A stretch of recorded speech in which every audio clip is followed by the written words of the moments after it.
Dios te bendiga grandemente, pastor. Buenas noches a todos mis hermanos.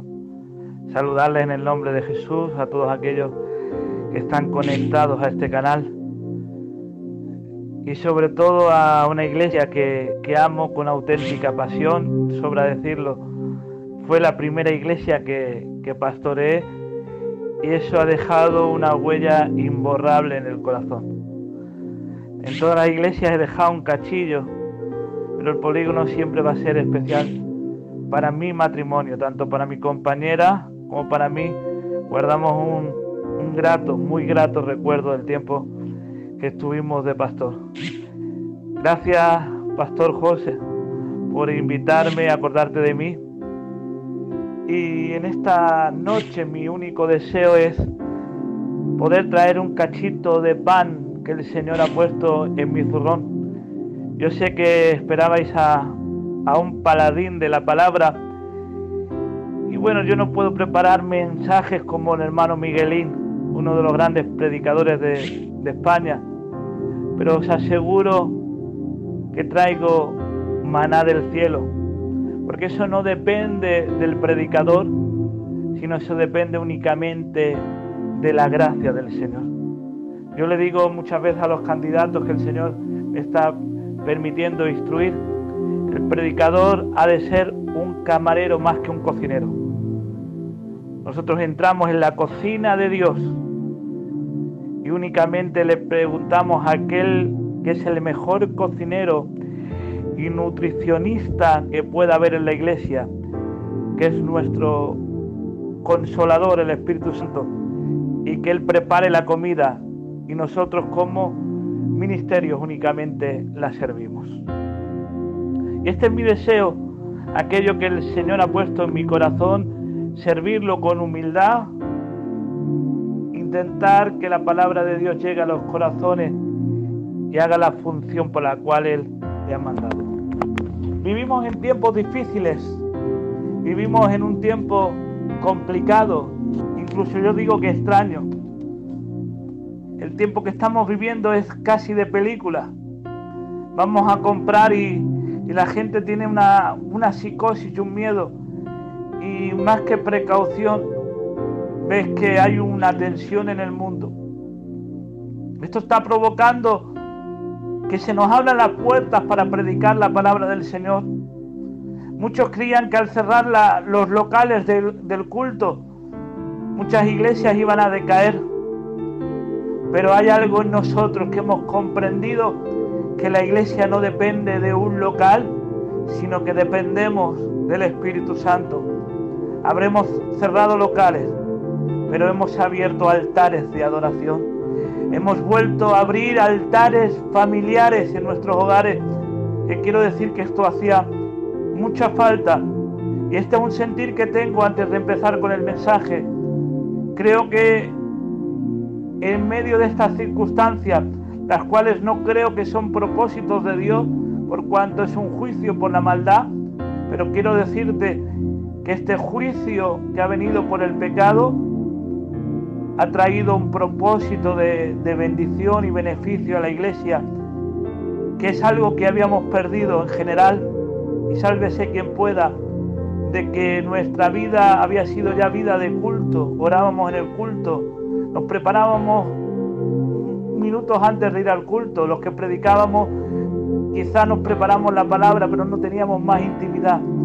Pero se ha vuelto a despertar en nosotros la necesidad de levantar un altar familiar. La palabra del Señor se encuentra en el Evangelio según San Juan, capítulo 1, versículo 4. Dice la palabra del Señor: en Él estaba la vida, y la vida era la luz de los hombres. Todo ha sido presentado, así que voy a ir directamente al mensaje. Pero a modo de introducción quiero recordarte que nosotros somos una misión que creemos en las dispensaciones. Y eso nos hace recordar que hay una diferencia entre la iglesia y entre Israel. que creemos que Israel tiene unas promesas terrenales y como nación, y que nosotros tenemos unas promesas espirituales como esposa. Que nosotros creemos que el tiempo en el que vivimos es el tiempo de la gracia. Nosotros vivimos actualmente en la dispensación más gloriosa que jamás ha conocido la tierra, y es la dispensación de la gracia. La dispensación de la gracia nos hace ver y entender que ahora nosotros dependemos de la obra del Espíritu Santo en nosotros.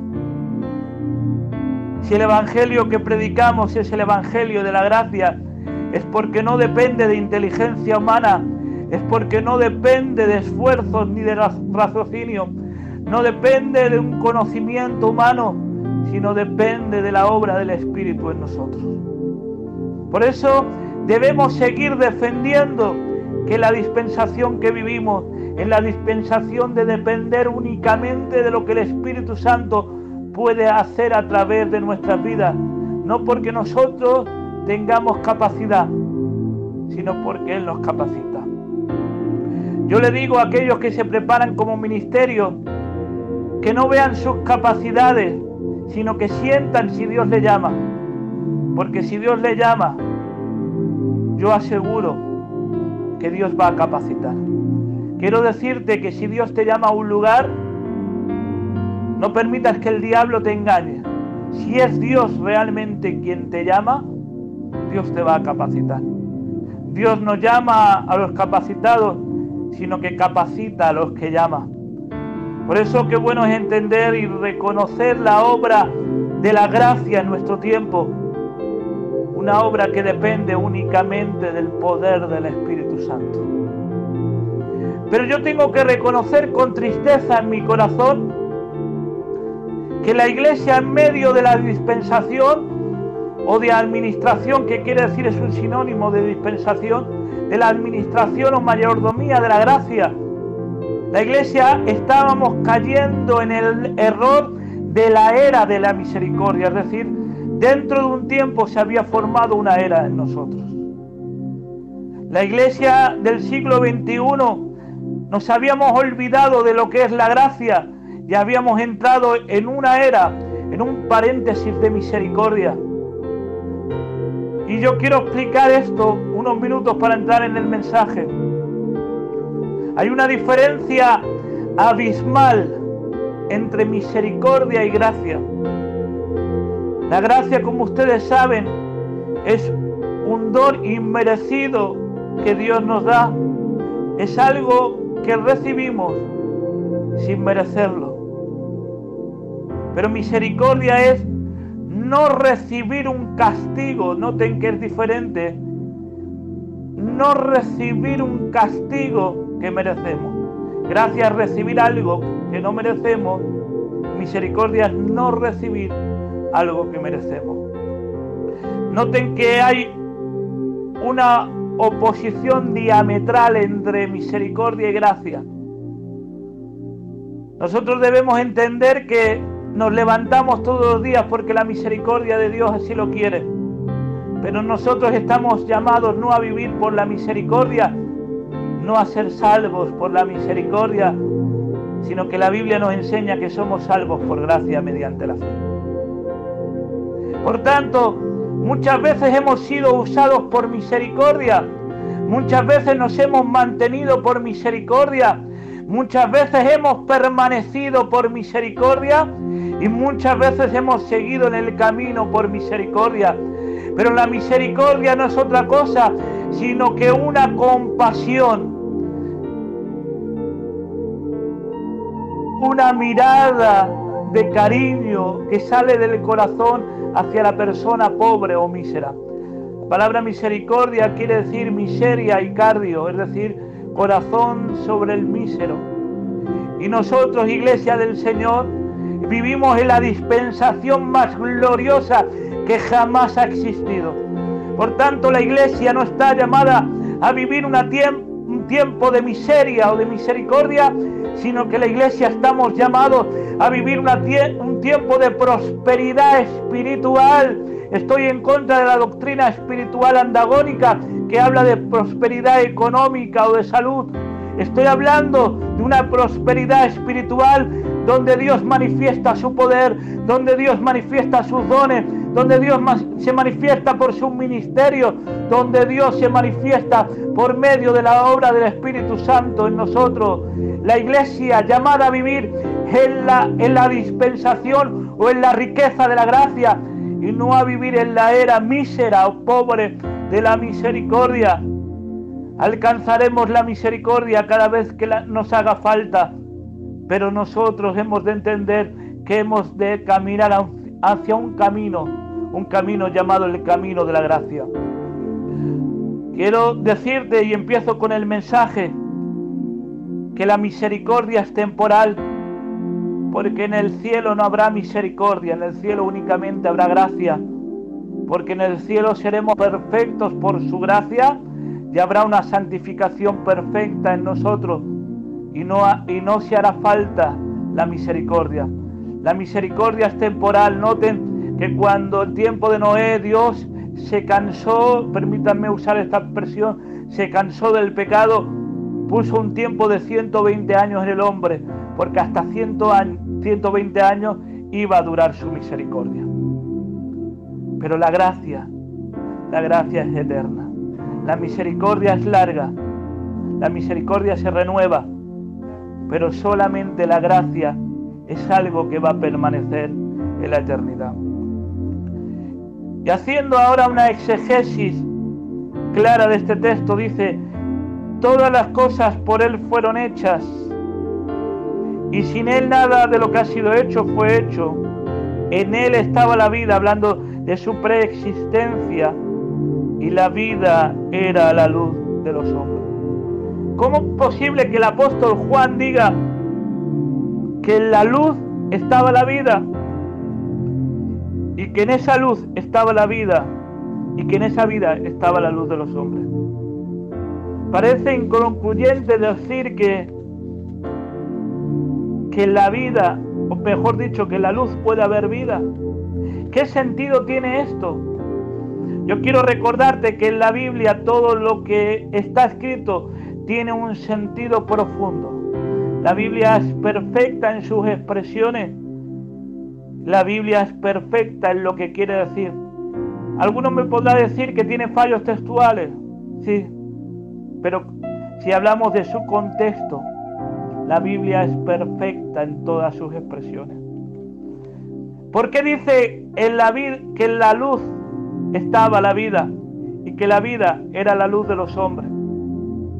Yo quiero hablarte por un momento de una de las ecuaciones físicas que cambiaron la mente de los hombres. Hubo una ecuación que ya voy a aclarar desde el principio. Personalmente, y si no creen lo mismo, yo lo respeto, pero personalmente creo que fue una revelación dada a un hombre, a un científico creyente llamado Albert Einstein.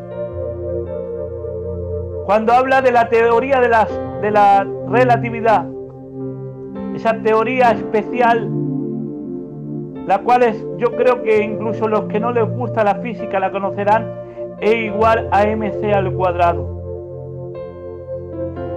Revolucionó por completo la física, cambió el sentido de la ciencia, y esa ecuación sencilla, aunque difícil de entender, cambió la mentalidad y empezaron a descubrir cosas del universo de una manera diferente.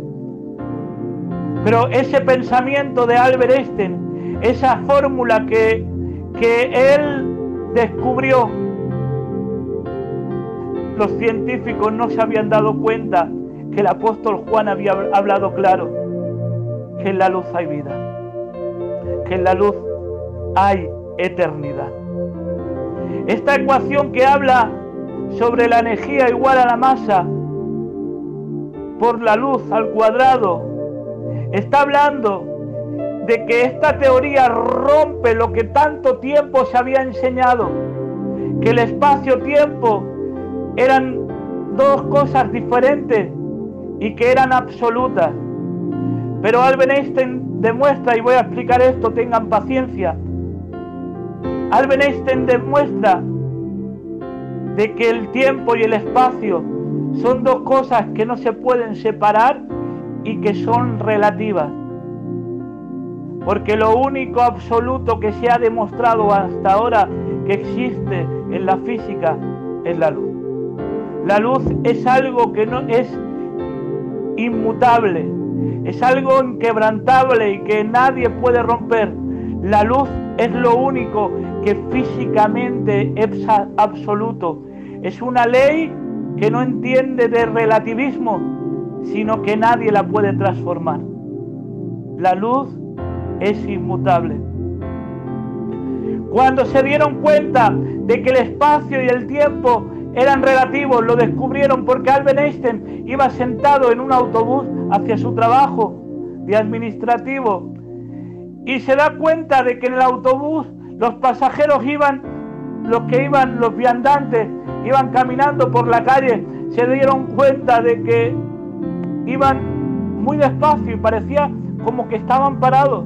Y esto le llamó la atención a Albert Einstein, de manera que le vino, y por esto yo creo que es una revelación, le vino una visión en ese autobús donde vio a una persona en un ascensor y que el ascensor de repente se rompía y caía hacia abajo y que por unos microsegundos la persona que estaba dentro de ese ascensor que se desprendía hacia el vacío se quedó en el aire un momento. La gravedad no pudo sostenerlo, sino que se mantuvo en el aire para después volver a caer al mismo ritmo que aquel ascensor.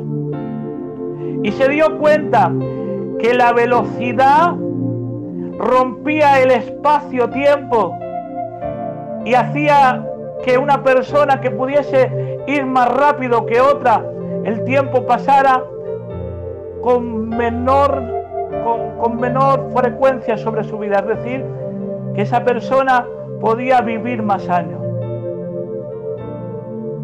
La teoría de la relatividad enseñaba que una persona que va a la velocidad de la luz puede vivir mucho más años que otra. Por ejemplo, una persona, imagínense que la ponemos en un cohete que pueda viajar, que esto ahora es imposible, pero que pueda viajar a la velocidad de la luz. Esa persona viaja 5 años en aquel cohete y cuando vuelve a la Tierra, para él solo han pasado 5 años, es decir, si tenía 25, ahora tiene 30, pero en la Tierra han pasado 70. Es decir, la persona que tenía 25 como él, cuando él se fue, pues seguramente habría muerto porque tendría casi 100 años. Y esto se ha podido demostrar. Y algunos podrán decir, y bueno, ¿qué quieres decirnos? Y aquí va la palabra. El Señor venía hablándome este mensaje para la iglesia. Nosotros estamos buscando la eternidad con Cristo. Pero para que la eternidad con Cristo se haga realidad, es necesario que entendamos que debemos viajar a la velocidad de la luz. Y la única manera de poder viajar en la luz es por medio de Cristo, no hay otra luz. Él tiene que decir otra vez, el apóstol Juan, es que nadie nos habla de la divinidad como él. El apóstol Juan tiene que decir en el capítulo 8, yo les hablo otra vez diciendo, yo soy la luz del mundo, el que me sigue no andará en tinieblas, mas tendrá la luz de la vida. Hablando que caminaba en Cristo, el que viajaba en Cristo iba a viajar en la luz y por tanto iba a tener vida. Porque si nosotros no queremos que nuestros cuerpos se envejezcan, y estoy hablando espiritualmente, si queremos que nuestra vida se permanezca y no perdamos nuestra salvación, debemos entender que la única manera que las leyes que antes eran absolutas y que ahora hemos comprendido que son relativas, las leyes del espacio-tiempo se rompan en nosotros, es necesario que lo hagamos viajando en la luz. Hay dos leyes, dice la Biblia, que nos eran contrarias. la ley de la muerte y del pecado. Pero ahora, por medio de la ley y de la luz, hoy se puede romper esas dos leyes que nos llevaban o nos embocaban hacia la muerte. Quiero decirte que en Cristo hay solución, porque viajando en la luz no nos contamina el espacio-tiempo, sino que nosotros somos transformados a una vida hacia la eternidad. Por eso yo quiero animarte que vivir en la luz no es una opción, sino que vivir en la luz es la única manera de mantenernos hacia la vida eterna. Que cuando estamos y permanecemos en Cristo, estoy hablando no simplemente de una vida sin oscuridad, sino de una vida sin muerte. Hoy quiero recordarte que hemos descubierto, así como Albert Einstein descubrió esa teoría que cambió el concepto, nosotros hemos descubierto que para romper el relativismo de la ley del pecado y de la muerte, se rompe únicamente si viajamos en Cristo. Por eso yo te hago una pregunta: ¿cómo está nuestra vida en el Señor? ¿Estamos permaneciendo en Él? Comenzaba diciendo que la iglesia ha sido llamada a vivir en la dispensación de la gracia. Yo quiero decirte que más que nunca, iglesia del Señor, estamos llamados a poder vivir en la luz verdadera. Es el privilegio que se nos ha concedido a nosotros, el poder caminar en un camino donde nuestros cuerpos espirituales no van a envejecer, sino que van a alcanzar vida eterna. Pero para eso es necesario que encendamos en nosotros la pasión de Cristo. Dice la teoría de Einstein, E igual a mc al cuadrado. Eso quiere decir que la energía es igual a la masa que viaja a la velocidad de la luz al cuadrado. Yo quiero decirte algo. El Señor nos ha llamado para que vivamos en poder y en victoria, para que esa vida, una vida que se va a manifestar en el poder del Espíritu Santo, sea manifestada por medio de su fuego. Yo, hermano, yo quiero alentarte a que entendamos que si nosotros hemos recibido el Espíritu Santo, ya hemos empezado a vivir en la luz. Y a esto lo llamamos santidad. Ustedes saben que la santidad se divide en tres fases: santidad posicional, santidad progresiva y santidad perfecta. Pues cuando nosotros entendemos que hay una obra que empieza cuando nacemos de nuevo, que es la santidad posicional, que es una obra que el Espíritu Santo hace en nosotros por su gracia, ahí ya empieza a manifestarse un rejuvenecimiento en nuestra vida, un nuevo nacimiento en nuestro interior, que es un nacimiento para vida eterna. El Señor le tiene que decir a los apóstoles en Hechos 1:8: pero recibiréis poder cuando haya venido sobre vosotros el Espíritu Santo y me seréis testigos. Noten, la palabra que usa ahí en poder, usa de la palabra dínamo, la palabra dinamita. Ustedes saben por qué a través de la teoría de Einstein se inventó la bomba nuclear, porque habían descubierto que si cogían una masa y conseguían que esa masa se moviera muy rápido, casi a la velocidad de la luz, eso producía una energía explosiva. Nosotros hemos de entender que si nosotros, siendo masas inservibles, está en nosotros la luz del Evangelio, vamos a ser poderosos como bombas nucleares, donde seremos bombas para los infiernos y seremos la pesadilla de nuestros enemigos. Por eso le tiene que decir a los apóstoles que aún no habían entrado en la dispensación de la gracia, porque la dispensación de la gracia y la iglesia empieza en el Pentecostés, pero recibiréis poder cuando haya venido sobre vosotros el Espíritu Santo. Recibiréis dinamita, recibiréis esa energía, porque la luz va a entrar en vosotros. Aquí empieza la santidad posicional.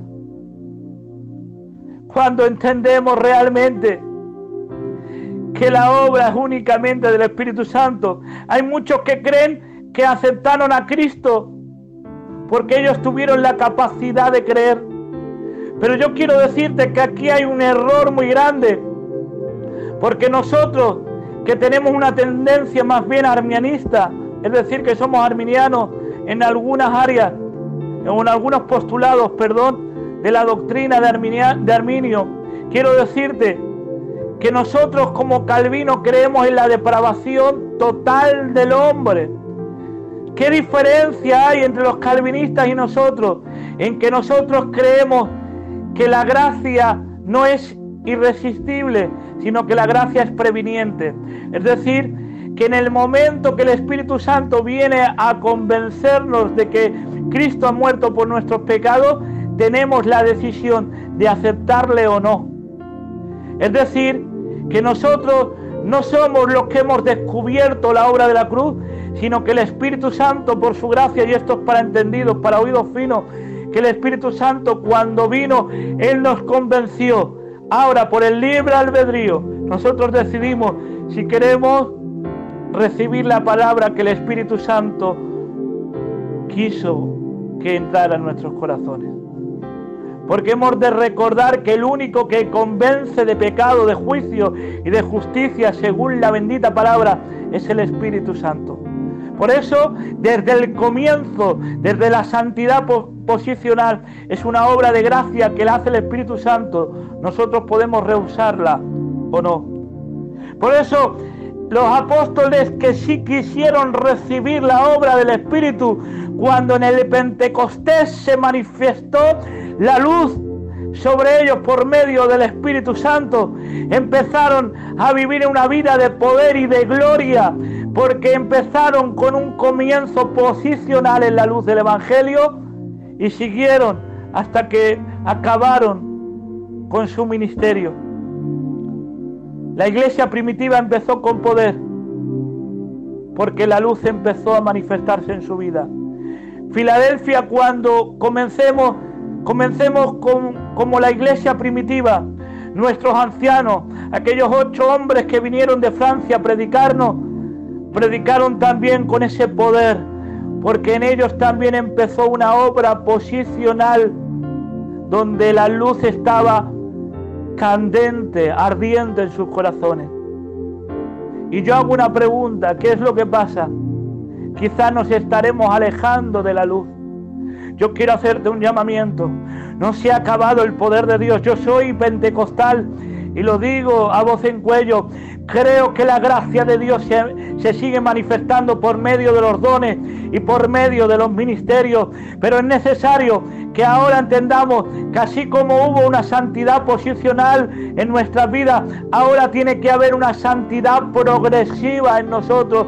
Es decir, debemos seguir permaneciendo en la luz, para que el poder que fue derramado en principio continúe en la iglesia de nuestro tiempo. Hermanos, no creamos que el poder de Dios se ha acabado, no creamos que la luz de Dios se ha apagado. Sigue su luz ardiendo en medio de la humanidad y podemos tenerla en nuestros corazones. Simplemente hace falta una cosa: creer que el Espíritu Santo sigue hablando, que el Espíritu Santo sigue actuando en este tiempo. Pero para que esto ocurra tiene que haber un chispazo en nosotros, y esto se le reconoce como la pasión. Hay una iglesia que abundaba en buenas obras, que crecía, que conocía la doctrina y que se comportaba como debía, que era socialmente solidaria, que cívicamente se sabía comportar. Por tanto, era una iglesia que moralmente podríamos decir intachable. Pero le tiene que decir a la iglesia de Éfeso: tengo contra ti que has dejado tu primer amor. Es que había perdido esa pasión juvenil por las cosas del Señor. Y yo quiero hoy darte un toque de ánimo, pero también de atención. La pasión por Cristo, el primer amor por Dios, no es algo opcional que podamos dejar. No es doctrinal que digamos que hemos perdido el primer amor o que hemos dejado el primer amor. Si alguna vez hemos visto en nuestra vida que se ha apagado la pasión por el Espíritu, hoy te animo, iglesia del Señor, que es necesario para que la luz del Evangelio continúe, para que el fuego del Espíritu alumbre en nosotros, que la pasión por el Evangelio no se apague. Él ha hecho una obra poderosa en nosotros, se ha puesto la pasión. Hermanos, entendamos que la pasión es necesaria. Es más, digo en esta noche, y esto es una frase para oídos finos. La pasión no es un recurso para ser cristiano. La pasión es un requisito para seguir siéndolo. Muchas veces decimos, bueno, ¿qué pasa? Yo me voy a ir con el Señor, es verdad que no estoy como antes. Quiero decirte algo, que Él no vendrá por una novia que no esté apasionada por Él. Yo hago una atención a los padres, a los abuelos que tienen niñas mozas y que se pongan el corazón en la mano, con mucho respeto. Tú darías a tu niña, a tu nieta, a un joven que no siente ninguna pasión por tu hija. Tú le darías a tu hija, a tu nieta, a la que has guardado con tanto cariño, como una princesa. ¿Tú la darías? Yo creo que no. Que como mínimo queremos ver en aquel pretendiente que se acerca a nuestra niña o a nuestro niño, que realmente tiene pasión. Me acuerdo de una frase de un gitano viejo que me llegó al corazón, que decía: me gusta esta niña, me gusta mi nuera, porque me he dado cuenta que cuando mi hijo tose, ella se agarra el pecho, porque le duele más el pecho a ella que a mi hijo. Cuando le duele la garganta, llora más mi nuera que mi hijo. Tiene verdadera pasión. Yo quiero decirte que el Padre Celestial no va a querer una novia que no esté apasionada por su hijo. Nos vamos a casar con Él, y si no hay pasión por su presencia, no tenemos uno de los requisitos más importantes, es tener pasión por su presencia. Noten, yo sé que está hablando para Israel, pero es un ejemplo que podemos coger, es una analogía que se puede aplicar a la iglesia. Las 10 vírgenes, las 10 eran vírgenes, y las 10 querían casarse con Él, pero solamente las que tuvieron aceite, que sus lámparas estaban encendidas, fueron las que tuvieron el privilegio de casarse con el amado, con el que esperaban. Por eso yo te digo en esta noche, no perdamos la pasión por su presencia y dejemos que el fuego del Espíritu siga ardiendo. Y si hemos perdido el primer amor, yo te animo, te invito en esta noche que le digas: Espíritu Santo, quiero arder en pasión por tu presencia. Quiero que en mi ser, en mis entrañas haya un fuego interior que no me deje estar tranquilo, porque deseo estar en tu presencia. Que volvamos a levantarnos de madrugada cuando el Espíritu Santo nos llame. Que volvamos a levantarnos de noche cuando el Espíritu Santo nos llame. Que estemos todos los días pendientes de buscar las cosas del Señor. Que busquemos primeramente el reino de Dios y su justicia, y todas las demás cosas serán por añadidura. Dice en Mateo 3:11: Él os bautizará con Espíritu Santo y con fuego. Muchos han interpretado mal este texto, hablando que la segunda parte era el fuego del Pentecostés de los dones. Pero quiero decirte que esto es una mala interpretación y es una mala exegesis de este texto. Cuando este texto habla del fuego, no habla del fuego que se manifiesta en Pentecostés.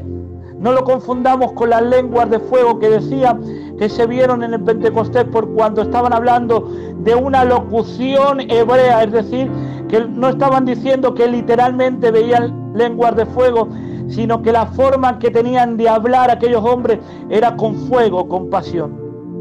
Por tanto, cuando habla el texto de Mateo, está hablando de un fuego de pruebas, de tribulaciones. Y alguno dirá: ¿y este es el fuego que nos espera en el bautismo del Espíritu? Quiero decirte que sí, pero que no te sirva de desaliento, porque es necesario que nosotros, que somos oro, seamos probados por el fuego, porque el oro cuando pasa por el fuego se le quita toda impureza, toda inmundicia, y lo que hace el fuego es darle más valor, porque los quilates del oro vienen subiendo y queda solamente el oro y se le ve el valor que realmente tiene.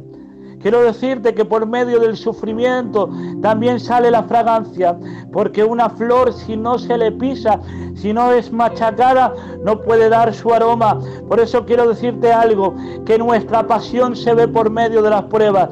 Y hoy estamos pasando una prueba, España, el mundo, pero hablo como iglesia, estamos pasando por un momento difícil, pero quiero decirte que no te desaliente la prueba, porque es parte de la obra del Espíritu en nosotros, porque por medio de esa prueba se enciende y se ve la pasión que hay en nosotros, el olor fragante que tenemos que dar como su esposa. Así que yo quiero animarte a que no te desalientes y que si empecemos con la santidad posicional en Cristo, sigamos en una santidad progresiva en Él, esperando la obra del Espíritu Santo, porque la obra del Espíritu Santo también es en nuestra santidad posicional. Es decir, si nosotros queremos seguir creciendo en el Señor, es necesario que entendamos que debemos dejar al Espíritu Santo que tome el control de nuestra vida. Hemos dicho que la teoría de Albert Einstein rompió la teoría que había de Newton sobre el espacio-tiempo. Porque yo quiero decirte algo. Es necesario que si nosotros estamos andando en la luz, entendamos que nuestro tiempo ha de ser puesto en las manos del Señor y que nuestro espacio también. Es decir, muchos están administrando su tiempo y dicen cuándo tienen que ir a trabajar, dicen cuándo tienen que orar, dicen cuándo tienen que ayunar, dicen cuándo tienen que hacer algo. Quiero decirte algo. Si trabajas, no trabajes primeramente por economía, eso sea tu segundo motivo. Tu primer motivo debe ser siempre cuando trabajes, que es porque Dios te ha puesto en ese lugar para mantener tu casa y es Dios quien te quiere ahí. Cuando te pongas a orar, que entiendas que es el Espíritu Santo que te llama en ese momento, porque muchas veces somos tan santos que el Espíritu Santo, y discúlpenme esta expresión, que el Espíritu Santo nos llama a darle de comer a un pobre, nos pone en el corazón que le demos 50 euros a aquella persona que está necesitada, y en lugar de ir y darle esos 50 euros, seguimos orando porque esa persona no nos cae bien. Pero hemos de entender que nuestro tiempo no lo administramos nosotros conforme entendemos, por eso es dispensación de gracia. Nosotros administramos el tiempo conforme el Espíritu Santo nos ilumina para que lo empleemos. No cojas el tiempo en tus manos, sino que deja que el Espíritu Santo trabaje con el tiempo y haga de ti un hombre y una mujer de Dios. Yo digo una expresión y si no están de acuerdo, pues no lo cojan, pero yo creo firmemente que el tiempo es un cincel donde Dios viene trabajando en nuestra vida, nuestra piedra, y hace de nosotros una estatua de gran belleza. Pero quiero decirte que si el cincel del tiempo lo cogemos nosotros, vamos a hacer de aquella roca que ha de ser trabajada, vamos a hacer una roca inservible. Pero como la trabaje el Señor, el artista por excelencia, hará de nosotros la mejor obra que jamás se haya visto. Dice en Efesios, si no recuerdo mal, capítulo 4, que somos hechura suya. Allí utiliza una palabra en griego que quiere decir obra de arte hecha por sus manos. Quiero decirte que el tiempo no lo administres tú, deja que te lo administre el Señor. Dejemos que sea el Espíritu Santo. Por eso yo repito unas palabras que dijo el salmista y que yo las tengo como estandarte en mi vida, y si te sirven de bendición, cógela. Mis tiempos están en sus manos, porque hemos entendido que nuestro tiempo lo administra el Señor. También nuestro espacio, todo lo que nos envuelve ha de ser puesto en las manos del Señor. Nuestra familia, nuestra economía, nuestros intereses, nuestro carácter, nuestro espacio está puesto en las manos del Señor. Porque quiero decirte que si eso ocurre en nosotros y dejamos que el Espíritu Santo lo administre todo, vendrá la luz trayendo, como he dicho, eternidad en nosotros. Por eso no quiero hacerme muy largo y terminar con el mensaje. Quiero animarte a que es un tiempo de santidad, es un tiempo de permanecer en la luz. La santidad no es otra cosa que apartarse y apartarse para Dios. Y la santidad depende de que nosotros dejemos de vivir en tinieblas para estar en su luz. Dice en Apocalipsis, el que es injusto sea injusto todavía, y el que es inmundo sea inmundo todavía, y el que es justo practique la justicia todavía, el que es santo, y ahí va, santifíquese más, santifíquese todavía, porque no se ha acabado el tiempo para santificarnos, sino que hasta que el Señor venga, hemos de entender que tiene que estar la santidad progresiva en nuestras vidas. Hermanos, ya se acerca la venida del Señor, ya se acerca el tiempo de su venida. Permanezcamos en la luz, porque solo en la luz alcanzaremos la eternidad. Y termino con este versículo. Habíamos dicho que por medio de viajar a la velocidad de la luz, que va a 300.000 kilómetros por segundo, conseguimos que el tiempo se ralentice. Yo quiero decirte que si vivimos en la luz que es Cristo, la luz absoluta, por nosotros, por nuestra alma y nuestro espíritu, no envejecerán, sino se mantendrán firmes. Dicen los científicos que según el parpadeo de nuestros ojos, así puede ser nuestra velocidad. Por eso las tortugas caminan tan lentas, porque su parpadeo es muy lento. Y los leopardos corren tan rápido porque su parpadeo es mucho mayor que el nuestro. Yo quiero decirte que habrá un tiempo, que habrá un parpadeo tan rápido que seremos transformados en una luz. Y termino con este texto.